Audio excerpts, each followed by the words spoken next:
La vidéo qui va suivre est un extrait de la formation que j'ai créée sur Git. Si cela vous intéresse, vous trouverez le lien dans la description. On se retrouve tout à l'heure pour un petit bonus.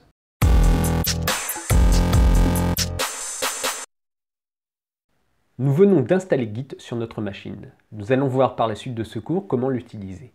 Mais avant, il faut savoir qu'il y a deux grandes façons d'utiliser Git.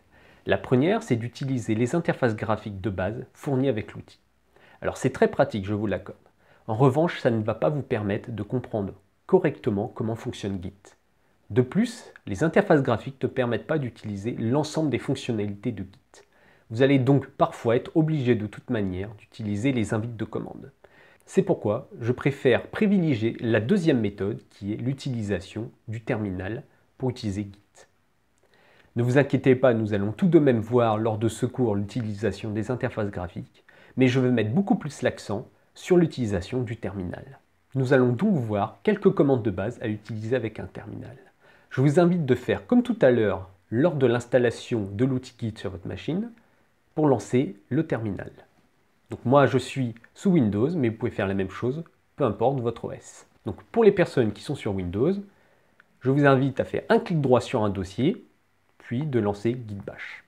Qu'est-ce qu'un terminal? Un terminal, c'est tout simplement une fenêtre dans laquelle il y a un invite de commande. Cet invite de commande est matérialisé ici pour moi par un $, suivi d'une barre qui clignote. Un invite de commande signifie que le terminal est en attente de notre part d'une commande. Nous avons justement vu une commande tout à l'heure qui était la commande git version. Je vous invite donc à réécrire cette commande, git version. Donc une commande est toujours constituée du nom de l'outil que nous voulons utiliser, ici c'est git, suivi de 0 à n paramètres. Donc ici, pour cette commande git version, nous avons un seul paramètre, et ce paramètre, c'est version. Donc la commande, vous savez déjà ce qu'elle fait, elle va nous donner le numéro de version de l'outil Git. Donc on appuie sur Entrée pour avoir le résultat. Donc voilà, une commande, ça fonctionne comme ça. Vous écrivez une commande, ensuite vous appuyez sur Entrée, ça va envoyer cette commande au terminal qui va l'interpréter et l'exécuter, et ensuite il va vous renvoyer le résultat de cette commande sous forme textuelle. Nous allons voir maintenant un ensemble de commandes de base à utiliser dans un terminal. Tout d'abord, la commande pwd. Alors cette commande permet tout simplement d'afficher le chemin du dossier dans lequel nous nous trouvons. Donc ici, moi je me trouve dans le disque D, dans le dossier Workspace. Nous allons maintenant utiliser la commande mkdir, qui veut dire make directory, ou en français créer un dossier. Elle prend un paramètre qui est le nom du dossier que nous voulons créer. Alors je vais créer ici un dossier pour regrouper l'ensemble des ressources que nous allons utiliser lors de ce cours sur Git. Et je vais l'appeler tout simplement cours_git. Cours_git. Maintenant, pour vérifier que nous avons bien créé notre dossier, nous allons utiliser la commande ls. Donc cette commande peut être utilisée sans paramètre, vous faites Entrée. Et là, elle va donc vous lister tous les fichiers dossiers qui se trouvent dans le dossier courant. Vous pouvez également l'utiliser avec un paramètre qui est tout simplement la destination du dossier pour lequel vous voulez faire ce listing. Donc par exemple ici, nous allons le faire pour le dossier cours Git que nous venons de créer. Donc ls espace cours_git.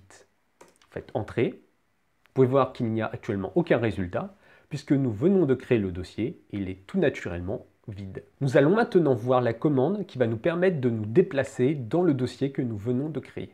Alors cette commande, c'est tout simplement cd. Donc vous faites cd, le nom du dossier dans lequel vous voulez vous déplacer. Donc toujours cours_git. Maintenant, nous nous trouvons dans le dossier, mais pour en être sûr, nous allons taper à nouveau cette commande que nous avons vue quelques minutes avant, qui est pwd. Et voilà, pwd nous dit bien que nous sommes actuellement dans le dossier cours Git. Nous allons de nouveau utiliser la commande cd, mais cette fois-ci avec des paramètres. Donc tout d'abord, la commande cd espace .. Vous appuyez sur Entrée. Et en fait, cette commande veut tout simplement dire se déplacer un dossier en arrière. Donc nous étions avant dans Workspace, pour mon cas, puis je me suis déplacé dans cours_git, et en faisant cd ..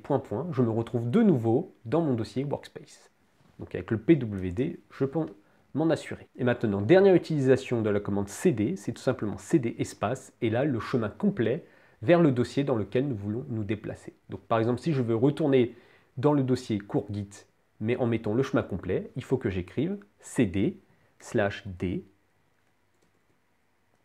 /workspace/cours Git.